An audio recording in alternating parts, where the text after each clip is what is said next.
Welcome to the Heart of Innovation. 60 minutes that could save life and limb, with new breakthrough ideas and innovation changing the healthcare landscape. Brought to you by patient advocacy group thewaytomyheart.org in partnership with Cardiovascular System Incorporated's patient advocacy campaign, Take a Stand Against Amputation. Here are your hosts for the Heart of Innovation, Emmy Award-winning journalist and founder of The Way to My Heart, Kim McNicholas, and interventional cardiologist and founder of the Save My Piggies Health Education Series, Dr. John Phillips. Get ready for the unhealthiest time of year, the holidays. Research shows half of Americans will break their diet to give into the temptation of holiday food. Hey, a little cheat here or there, well, we're all human, but you don't want to make a holiday habit of eating foods that will light your arteries on fire. The more logs on the fire, the more retardant you're going to need to put out those flames. And when bodies speak, the more fats and cholesterol being called in to patch up that artery damage. Well, don't worry, I'm not here to be Scrooge and tell you to not enjoy your holiday favorites. Actually, I'm going to be your Christmas angel, offering some healthier ways to enjoy them. The Way to My Heart has released its very first publication. It's called Food for Thought. And one of the biggest sections in the book is all about healthier substitutes. And during the next hour, we are going to be testing out some of those substitutes, show you how to use them. And I don't even know who's showing up today. We have patients, we have doctors, we have nurse practitioners, we have all of the above. And they're all going to be jumping in with their healthy holiday hacks and watching me destroy my kitchen, right, Dr. Phillips? No, this is going to be awesome. Like we were talking about before the show started, I'm super psyched, and I hope you have a fire extinguisher close by. We don't want anything going up in flames today. You know what? I think before we get started, I think you might want to give us a little bit of inspiration. Dr. John Phillips, spectacular vascular moment of inspiration. Well, I thought since we are having a show about cooking, I like to watch cooking shows, and I used to watch when I was a kid, like Julia Child, right? Julia Child. Today we're going to make a holiday feast. So I thought, all right, we're gonna. That's hilarious. Thanks. That's our producer, Mike. That is really funny. And off the cuff, like we didn't even talk about that. So, Mike, well done, bravo. So I found like 10 funny statements or interesting statements from her. So I'm just going to read those real quick, if that's okay. Okay. The first one was, I was 32 when I started cooking. Up until then, I just ate. A party without cake is just a meeting. I think every woman should have a blowtorch. That's pretty profound because she said that, like, her show was in the 1960s. So that was before, the feminist movement or anything. So it's awesome that she's recommending, women have blowtorches back in the 60s. People who love to eat are always the best people. I would agree. It's hard to imagine a civilization without onions. Not a huge onion fan, but nonetheless, with enough butter, anything is good. That is exactly true. But I think we're going to be talking about some healthier substitutes. Here's another one. I always enjoy cooking with wine. Sometimes I even put it in the food. And then the last one that I am going to give you is always remember, if you're alone in the kitchen and you drop the lamb, you can always just pick it up. Who's going to know? And on that note, what have you dropped today, Kim? I know. No. There's so much. And you hear nurse practitioner Kay live from Scotland in there as well. God, I just burned my cookies. I was going to, in those cooking shows where they have something already made ahead of time so you can show the final thing just in case you don't finish the process. Yeah, take a look. I already burned my cookies. Do you want me to give the recipe out before you burn them? I don't know. Should we start with the cookies? Where should we start? Gosh, my whole kitchen is filled with things. So just to set the stage as to why I'm in the kitchen doing this, we could get in a real chef. And I know Kay is going to bring in some tips from her nephew, who is a chef at a 5-star restaurant in Scotland. But the reason I'm the one in here doing the cooking and actually taking some of his tips and also using some holiday hacks, healthy holiday hacks, that I've learned in my journey in helping my dad who has heart disease, because there are all of our favorite foods. We tried God bless the Ornish diet. It's great. It's this big 1,000-page book with lots of recipes. But my dad still wanted to eat the things that he liked to eat. My mom's recipes. He wanted her lamb stew. He wanted her gravies. He wanted her chicken fricassee. But all of that had flour and all kinds of heavy gravies and things like that, and big portions, of course. So I'm going to share with you some hacks that helped my dad actually clinically reverse his cholesterol, his A1C with prediabetes. He's now completely clear. He's also slowed the progression of his plaque. And it's all just simply taking your favorite recipes and making them a little healthier. So that's what we're really going to be doing today. There's a few comments online already, Kim. Uh-oh. I'm scared. Alan says, Kim in the kitchen, big mistake. Is that from her dad? No, that's from one of, so we work with the Way to My Heart, we work with peripheral artery disease patients. We call them PAD warriors. Peripheral artery disease is when you have some restricted blood flow in your legs due to plaque buildup. And a lot of it can be caused by some unhealthy eating. It can be caused by higher cholesterol. It can be caused by a high A1C and that kind of thing. And Alan is one of my favorites. We also have Gregory say hello. I think he's still on here. He's one of our PAD warriors. Hi, and Greg. he is a pseudo chef as well. He's owned a few restaurants. Greg? Oh, yeah, absolutely. You're on, Greg. Food, but I love butter, love cream, just like Julia Child. But I'm learning to adjust with cashew milk and xanthium gum and nutritional yeast. I think a lot of it is very fascinating products. I was more or less thinking of how to properly cook a turkey and store it. And I would recommend a cooler in the backyard or something because you run out of refrigerator space and stuff like that. And I would say start on Tuesday. The stuff that you it's can a make. lot of prep. Yeah. Make it easy on yourself so you're not running back and forth to the store. And you can even make it easier on yourself. I mean, there's so many unhealthy side dishes when it comes to holiday feasts, but I was just at the store this morning and I found this in the frozen food aisle, which it seems very fall-esque, very for the United States, very Thanksgiving-esque. And it's some yellow squash, zucchini, and onions all sliced up with a little extra virgin olive oil, of course, early harvest, cold pressed, hand-picked olive oil, a little bit of sea salt and some cracked pepper. And this would be great. You can pick one up in the frozen food aisle or even slice up the zucchini and onions yourself and just stick them in the oven. It makes a great, healthy side dish. Oh, yes, absolutely. I believe in defrosting the turkey. That's why I'm suggesting a cooler in the backyard or something or somewhere in the house because it takes a long time to defrost the turkey thoroughly because sometimes they're frozen. And you probably should be buying one this weekend if you haven't already, and just leave it in the fridge or in a cooler. I usually put mine in a cooler because it's usually a bigger, like a 20-pounder or 25-pounder. And remember to get a pan that the bird can fit in. If you can't, you can get tin foil. I've done that. I messed up on that. And then the juice was all over the oven. Yes, juice is always all over the oven. As far as cooking, it's usually like 15 minutes per pound. So you'd want to practice your time. You probably want rosemary, sage, and thyme, apples, onions, oranges. All that stuff will go in the bird. Make sure you take everything out of the bird. One side has the neck, the other side has the giblets and the other stuff.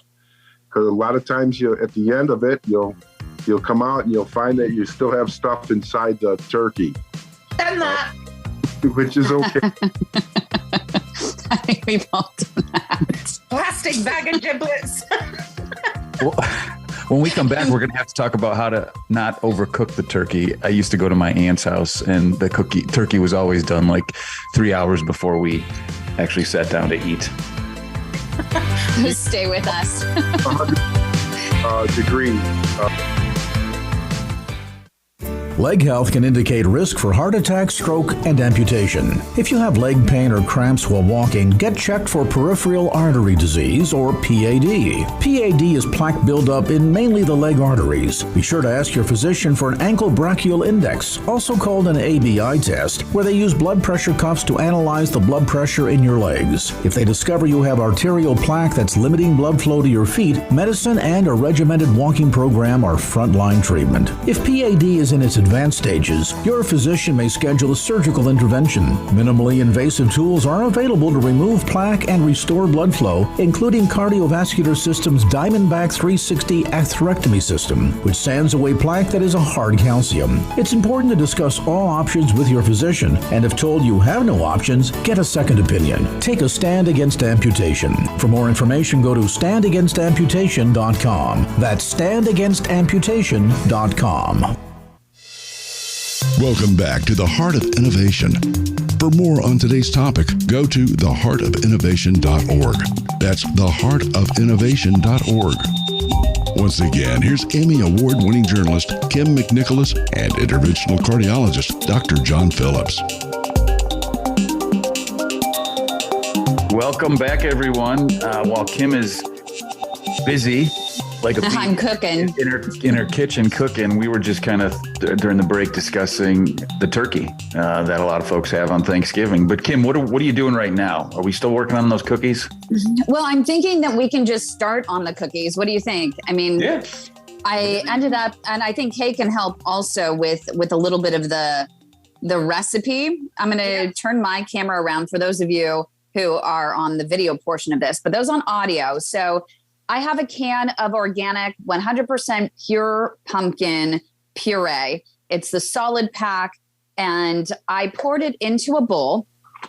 I have gluten-free rolled oats that I'm going to be putting into the mix.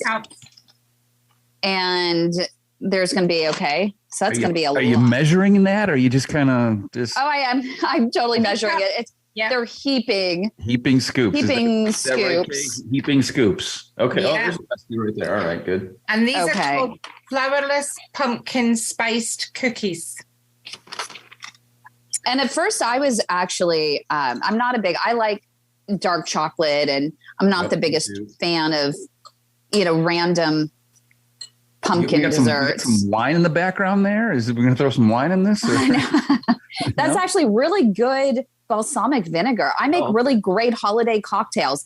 The best holiday cocktail, should I say mocktail, that you can make, it actually includes a dark cherry balsamic vinegar, and it has some bitters and a little bit. The rest of it is some sparkling water, and it makes a delicious mocktail. You can tell I don't drink. No, it's a mocktail, so I'm not sure why you're balking. It's a mocktail. It's not alcohol. The vinegar and the bitters, the Angostura bitters as well. I'm like, ooh. But bitters is not alcohol. No, it's not. It's not alcohol, but you can only take so much. It can be poisonous. What? Yeah, bitters is poisonous if you take too much of it. We learn something new from nurse practitioner Kay every single day. So go light on the bitters. Yeah, go light. No more than 4 drops. So anyway, what I'm doing with these cookies. Oh, and we have Paula who's here. She is calling in. Where are you calling in from, Paula? Edinburgh, Pennsylvania. Pennsylvania. And you're preparing for your holiday feast as well. I am. And I'm taking Gregory's advice and starting on Tuesday. Oh, fantastic. This is great. So what do you think of the pumpkin puree cookies? So far, we have the pumpkin puree mixed in with some rolled oats. Kay, what else do I need? Oh, I have, look at this. The pumpkin spice and the maple syrup, a tablespoonful. I have a beautiful... I don't know what bitters is. What's bitters? Angostura bitters is for pink gin. It's an aromatic. Okay. But it's poisonous. Well, don't put it in the No. cookies, Kim. A tiny bit is fine, but if you put a lot in, you didn't bother. A bottle lasted my father about 20 years. Yes. Okay, so I ended up adding some pure maple syrup. Do not go out and get the maple syrup. How much maple syrup? You just kind of drizzle it It's on meant to there? be a tablespoon, but Kim's been a bit liberal. That's fine. Kim doesn't believe in measurement. I do not believe in measurements. That's probably why when I would cook for my parents, they always say, wow, I really like that. What did you do? Can you do it again? And I'm like, I don't know. Yeah. And then I don't bake. I cook a lot, but I don't bake. Don't you have to be pretty precise when you bake things? I don't think with this. I think this is actually because we don't have flour and baking soda and things like that. I think we can just time it. Completely flourless, so it's gluten free. So I'm adding. She's now adding chocolate chips. So these are Just a little. semi-sweet chocolate chips, and there's actually a brand that I just found that uses coconut brown sugar instead of any other sweetener. And there's another one that's on there, the semi-sweet chocolate chips you can find online that are actually sweetened by dates. And so if you're worried about your blood sugar, which many of us are, and especially my dad is, it's really important to find these alternatives, read the labels. And if you plan ahead, you can actually go online versus your local supermarket and find these healthier alternative products that can still, help you to enjoy some of your favorite recipes like I am. And just to these pumpkin, because they're flour free and gluten free and sugar free, they're healthy for most of the diets that people follow. And Chef Thomas, so my nephew and my godson, is Thomas Freer, and he supplied this recipe. And what restaurant is he? It's a 5-star restaurant over in Scotland. That's correct. He trained and qualified, and he worked Seamill Hydro Hotel, which is the last hydro that's independent in Scotland. And a hydro means that it's a spa hotel. And he's a skinny chef. What is it? What is a hydro? A spa hotel. A spa hotel. Okay. Swimming pool, and it has a spa. And he's actually listening as we speak, so I better be making a big shout out for Tom. I'm making his cookies. Thanks for the cookies, Tom. Yeah. I'm really excited about the cookies. He's the skinniest chef you've ever seen. Most chefs are big, but he's like a stick. But whenever I went to the restaurant, because I'm diabetic, he would adapt the recipes for me. He was wonderful. How did he adapt some of your favorites? Can you give us some examples? Because when you go to those 5-star restaurants, a lot of people say that they're afraid, especially over the holidays, to ask for something that is modified off of the menu. And they think going to these 5-star restaurants that the chefs are not going to be want to be accommodating, but your nephew is very accommodating. So give us an example. Well, corn flour to thicken things. You use xanthan gum. In the UK, they tend to use corn flour. But corn flour is actually contraindicated for type 1 diabetes because obviously it's made of corn and that's sweet. So he uses arrowroot to thicken things for diabetic people. So, and he recommends lots of different low carb dishes, especially for diabetics. So I like fish, and he would do my fish and he would grill it for me, and he wouldn't put extra butter or anything on it. So he likes high protein, low carb, and he recommends that for your holiday, you should focus instead on veggies, with whole grains, lean protein, low fat, dairy if you like it, and use it, fruit and healthy fats. There you go. Yeah, we don't use dairy. We don't recommend dairy through the way to my heart because it can cause inflammation in so many people. And they may not even know it. So usually we look for dairy alternatives, and you'll see some of the examples. Yeah, the alternative is buttermilk. What is it? Almond milk? We use almond milk. I actually prefer cashew milk or oat milk because they're a little creamier and easier to work with. Yeah. And so what I'm doing right now is I'm putting just a few dollops of these cookies into the Kim, oven. we've got right about now. 20 seconds left. Perfect. So they're all ready. It was really easy. In just those few minutes, I was able to get the cookies from, in a sense, a dough, from ingredients all the way into the oven. And I'm going to put them in there for about 10 minutes. So We are ready to go to break. And when we come back, we'll see how those cookies turn out. And also, we have some hacks for your gravy to make even that healthier. So stay with us.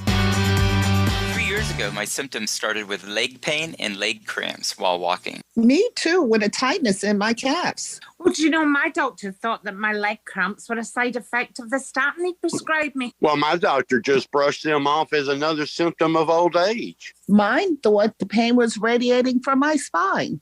My doctor blamed my neuropathy on diabetes until I got a wound on my foot that just wouldn't heal.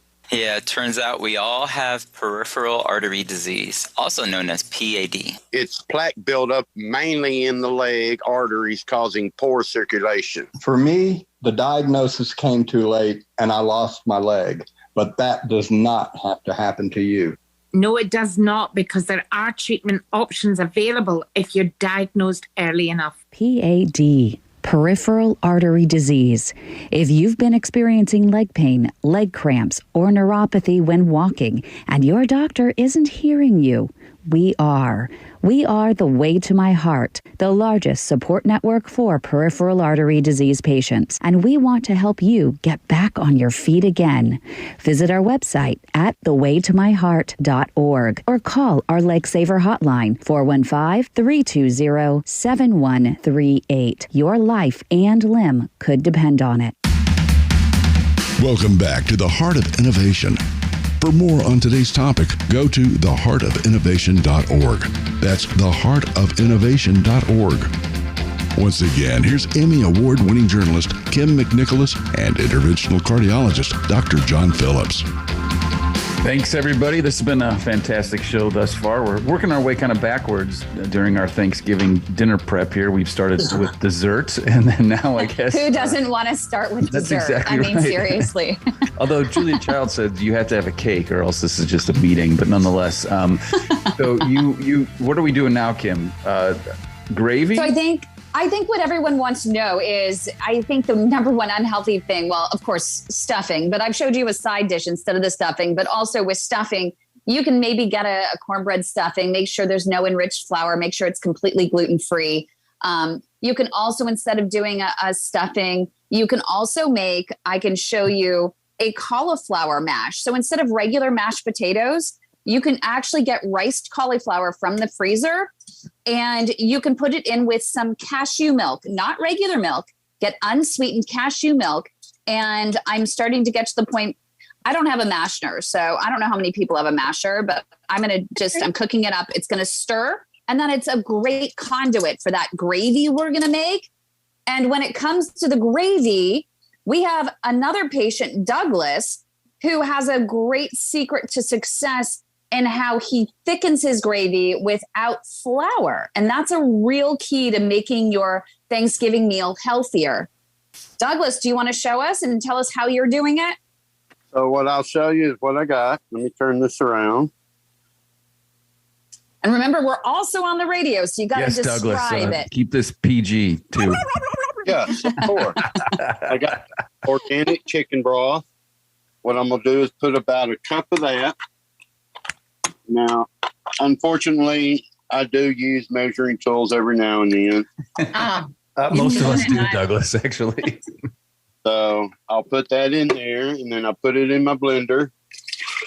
And then what I learned from Kim is I got this gum, and it helps sticking it up. So what I'll do is... It's called xanthan gum. Okay, so don't use like Big League Chew or anything, right? No, or Trident. Trident. Okay, good. Double mint, double the pleasure. But no, you use xanthan gum, which is a powder. Another one you can use is you can use arrowroot, and you have to play with it. Make sure you play with it ahead of time. So when you're scooping the the broth out of your, when you cook up the gizzards and things like that, you're trying to make the gravy, scoop out, take the fat off the top, and then pour your broth into the blender start with just a teaspoon of the xanthan gum. I think that's just about, Douglas, what you're using right now first. So that's a powder? Okay. Yeah, it's a powder. Okay. All right. So he's putting the powder into the NutriBullet or into his blender. So I think we're going to hear it go in a second. Put the lid on. I hope so. You've been an awful mess. Yeah, let's see this.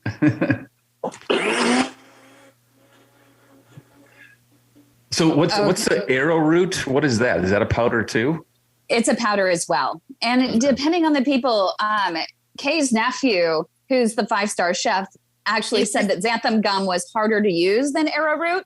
But I found that the arrowroot for me was harder than the xanthan gum. So it just depends on the person. And we just really suggest trying it out before the day of. So what do you mean like harder to use? Is it like it thickens it up too much or? Yeah, either one could over thicken. Okay. The first time I used it, it was too thick. And if using it, I use it as my stew with my chicken and my carrots and all my add-ins. And it was so thick that on the second time I ate it, it wasn't good. So I had to cut it down. He had to cut into his soup. Which is what. Oh, by the way, I'm getting a bullet in the head because Chef Tom said after him, I've not to call him the skinny chef. Okay, and you just did it again. Yeah, I'm just kidding. That's an insult to skinny people. And I do to thicken up my broth. So how did you do with just a pinch there with 1 cup? Do you need a little bit more sprinkled in there? Are you going to give it a go again with the blender? Or do you think you thickened it up? Because that was a little less than what I used the first time. So that's the part where I think you're right. You have to adjust it to what you want it to fit your style or your taste. Right. The thickness also that you're looking for. Now, I use the same theory. You're going to love this, Dr. Phillips. Okay. So you're very familiar with this green bean recipe. This, what do you call it? The green bean casserole. We see it. I think it stemmed from one of the soup companies wanting to sell more soup and making recipes around it. So suddenly across the U.S., a lot of people started this tradition of having a green bean casserole. And it's very savory. It's actually kind of delicious. But I had to figure out a healthier way to make it. And Gregory, who is one of our pad warriors, can tell you what's normally in this green bean casserole that makes it so healthy. Right, Gregory? Yes. The green bean casserole normally is canned green beans, Campbell's mushroom soup, and then Funyuns on the top. And we want to get away from the processed soups and stuff. And you want to use like fresh green beans. And instead of mushroom soup, you'd probably want to make a soup the way that Kim is suggesting. And Funyuns, I'm struggling with that one, but it's just fried onions on the top with a substitute instead of breadcrumbs. I was going to use sunflower seed crumbs. That's the green bean casserole that everybody is bad. I didn't realize it was bad. I thought green beans were good. Yep, until you get all the other cream and everything, all the processed stuff along with it. So stay with us because coming up, you're going to want to see my healthier hacks for your green bean casserole. So stay with us. Did you know that more than 40% of heart attack sufferers have normal cholesterol in a basic lipid panel? Well, it's true. Hi, I'm Kay Smith, nurse practitioner for The Way to My Heart, with this week's medical notepad. Let's talk about cholesterol levels. At just about every annual exam as an adult, your general practitioner may order a basic lipid panel to check your cholesterol levels. The so-called good ones, the HDLs, the so-called bad ones, the LDLs. If the results are high, they'll tell you that you're at risk of cardiovascular disease. If the results are normal, most will tell you that you're fine. But that's not necessarily true. A normal level of cholesterol in a basic lipid panel can give you a false sense of security. It's not until an advanced lipid panel is performed that you will know the quality of your so-called bad cholesterol versus the quantity. It's the quality that matters. It's the balance between the large LDL particles and the number of small LDL particles that can make the difference in your arterial health. You can have lots of large, fluffy HDL particles that won't cause you any trouble. It's the small, dense LDL particles that, when they become oxidized by trans fats, free radicals, which are the biggest troublemakers, they tend to infiltrate the vessel wall where it's been damaged, and somehow they push it out and restrict blood flow. In the United States, many labs offer an advanced lipid panel for a more comprehensive look at your cholesterol. It's worth asking your doctor to order one if you have cardiovascular disease, peripheral artery disease, or you have a high risk. The factors such as family history, autoimmune disease, high blood pressure, diabetes, or are overweight. And if you live in another country, you might not have the option of an advanced lipid panel, which will make the discussion about what is lighting your arteries on fire even more critical to have with your doctor. It's the artery damage that attracts the trouble-making cholesterol and must be mitigated to prevent or slow the progression of cardiovascular and peripheral artery disease. With this week's medical notepad, I am the way to my heart's nurse practitioner, Kay Smith. Welcome back to the Heart of Innovation. For more on today's topic, go to theheartofinnovation.org. That's theheartofinnovation.org. Once again, here's Emmy Award-winning journalist Kim McNicholas and interventional cardiologist Dr. John Phillips. We are having a bunch of fun here watching Kim and our guests cook. Normally we are taking a stand against amputation. Today we're taking a stand against bad food that's unhealthy. and before we went to break, right, we talked about that green bean casserole that everybody seems to like. But Kim, you've got a healthy hack for that as well, right? I do. And we were talking actually during the break about the fact that a lot of this can be expensive when you think of some of the healthier hacks. But in the book, Food for Thought, which you can get on Amazon, just search peripheral artery disease and you'll find the book. We do have a section on how to eat from the freezer, because a lot of the fresh vegetables, they go straight from fresh to frozen and they don't have all those preservatives in it. And you can find them at the dollar store. We went shopping over at Walmart and not one of the items that we found that's in this book is over $3. And so, for example, Gregory was talking, one of our pad warriors before the break, about getting fresh green beans. If you could even, when you go to, one of the food service places that gives free packages of food, a lot of times they do have some fresh stuff you can get. But I got some frozen green beans, which I used. The real key to this is, instead of using a canned sauce, we want to use, things that don't have a lot of preservatives. So I got the organic unsweetened cashew milk. I put some fresh cashews in it. I heated it up. And then what I'm going to do is I'm going to put it into my blender. Now, does that cashew milk, is it sweet at all, or what does it's it taste unsweetened? Like? Unsweetened. Okay. So I put in a few cloves of garlic. I put maybe about 3 or 4 cloves of garlic. We love our garlic. Yes. And I put in either a little bit of arrowroot, or my choice again is the xanthan gum. And so I start with just a teaspoon of it because it can get way too thick very, very quickly. So you have to play with that. And then I'm going to go ahead. I'm going to put my top on and blend it. Slowly actually bringing up the speed.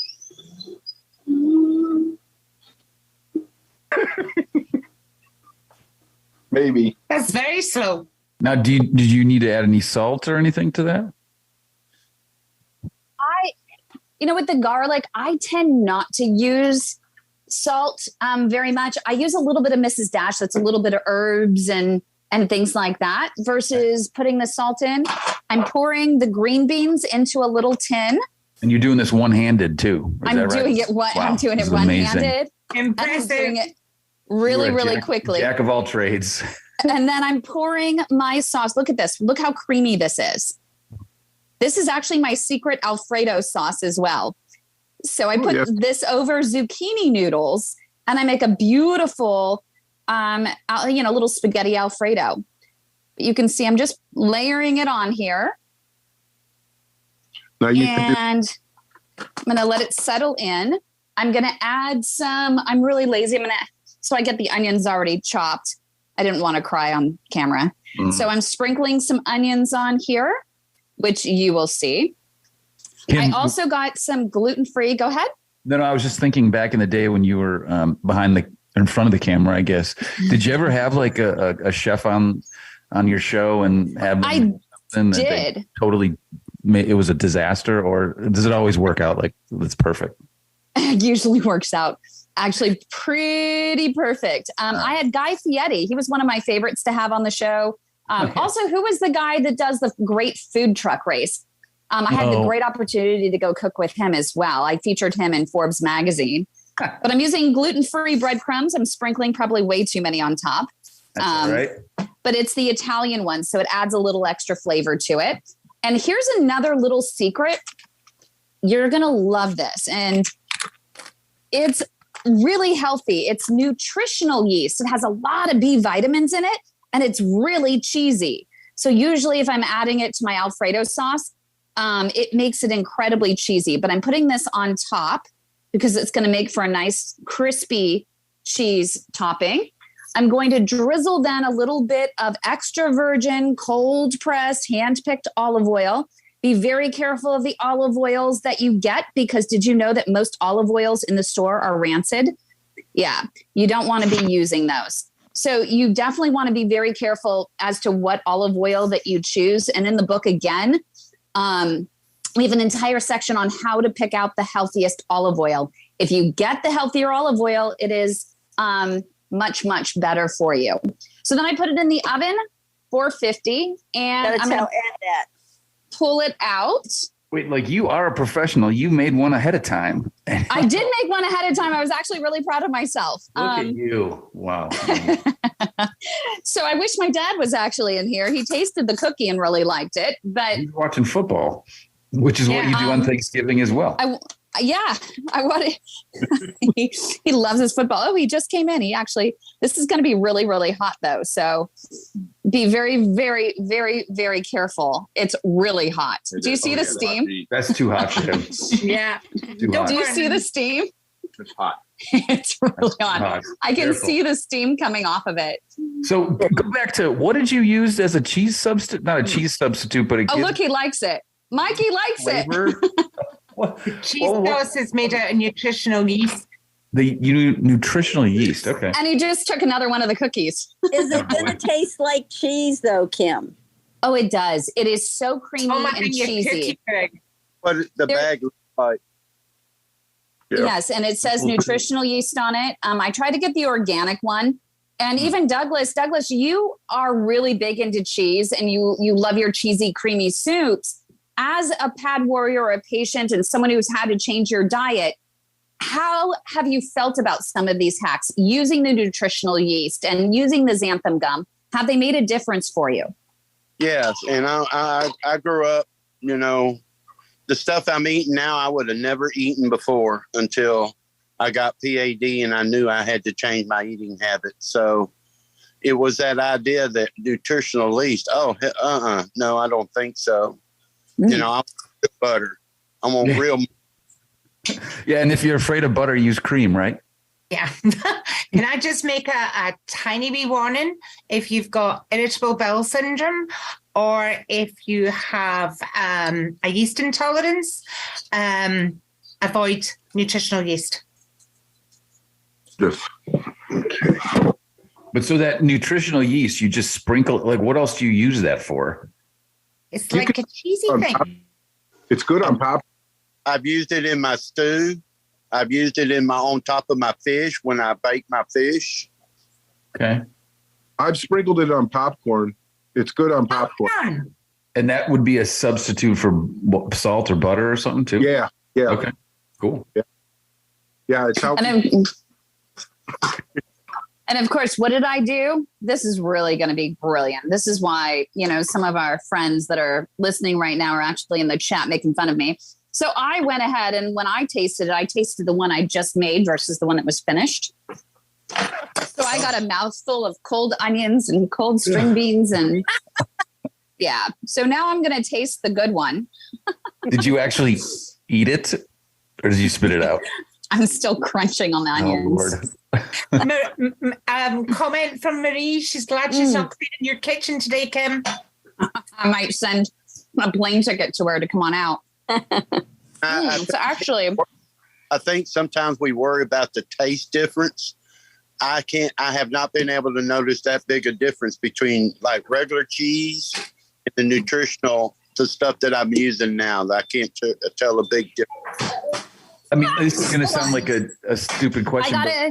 I gotta run. I had a little bit of a fall. 1 second. All right. I'll be back on. Excitement during a live radio show. Well, we've got 30 seconds left anyway, but when we come back, we've got to talk about what our protein that we're gonna eat, right? So please stay with us. We'll be back after the break. Welcome back to the Heart of Innovation. For more on today's topic, go to theheartofinnovation.org. That's theheartofinnovation.org. Once again, here's Emmy Award-winning journalist Kim McNicholas and interventional cardiologist Dr. John Phillips. Hi, Kim, everyone. Welcome back. Yeah. No, I can't believe the shows are almost over already, and it's truly live, right? We had a mild disaster. we had a little fall. My dad fell in the house, but he's all good. Everything's fine. Okay. I thought maybe it was my cookie that killed him. Yeah, right. Good Lord. Melissa, I see you there. Do you get any comments about all this? I am. Dietitian Melissa, yes. final thoughts. She is joining us to kind of judge us and to give us those final healthier hacks for the holidays. Have you stopped laughing yet? Well, no, listen, I will tell you, I used to do a lot of live television with cooking demonstrations, and there are definite snafus. I mean, total snafus where once the host turned up the heat on a real working stove, and I was supposed to pour in a cooking oil at the very beginning of the recipe, and I kept trying to turn it down, and she kept turning it on, and it was like 3 minutes into the segment before we actually got to the demo. So pouring this, and it went like this, literally like 3 feet in the air, and I'm like, she screams and yells, and I'm like, oh my God, like, so. There's definitely some snafus that happen, but I want to make a quick comment. I mean, obviously I have a lot of things I can say, but the quick comment is that when you're making these changes and alterations and finding substitutions, you still want to keep in mind, it's like the taste of it all. It's, you don't want to like take something out and then be forcing yourself to eat something that's not good. And that's true.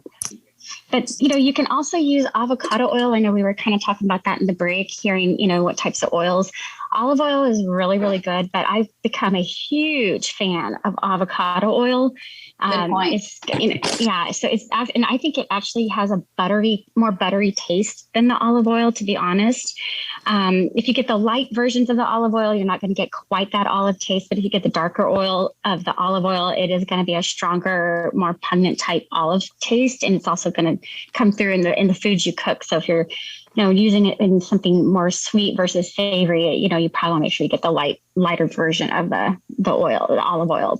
But and then talking about proteins, I usually tell my patients, like, you want to try to, use some of the healthier meats, healthier cuts that are leaner, so you don't have as much fat. If you can get something that's like 90% lean or leaner, that's going to be better. I mean, I personally like to get at least 95 to 97% lean, because they're not going to, and you can tell if it has a lot of fat by how much white marbling is in it. And the more marbling, it's more fat. And that is something, though, that makes it more savory and more flavorful, but it is also going to be something that can contribute to, elevating cholesterol levels and leading to other plaque buildup. So turkey's pretty lean, right? Yeah, it is. Dark meat is going to be the fattier part of any, bird, whether it's turkey, if it's chicken, or any other type of bird that, protein. So keep that in mind. As well, if you're wanting to cut the fat back. But overall, it doesn't have a lot of fat compared to, like beef, that type of thing. But yeah, it's, and then, salts, you can use something called green salt. It's actually from seaweed in the ocean, and it has 50% less sodium in it So you can cook with it. You can add it at the table at the very end when you're ready to eat it. So, the recommendation is 2,000 milligrams of sodium per day. And that's like a teaspoon total for everything, what's naturally in the food, what you add in cooking, and what you add at the table to eat. So the green salt's a really good way to go because you get 50%. Fantastic. Thanks. We got 30 seconds left, Kim. What do you have? What's your protein going to be? My protein, I think we're going to do a little bit of a light turkey slice, just a little bit of the breast along with this. So it's a perfect meal. Fantastic. Kim, well done for everything you've done today. It was fantastic. And you, Douglas. Happy holidays, everyone. The Heart of Innovation with Emmy Award-winning journalist Kim McNicholas and interventional cardiologist Dr. John Phillips. Our mission is to help patients live a better quality of life through comprehensive education, real-time support, and high-touch advocacy in partnership with thewaytomyheart.org and Take a Stand Against Amputation.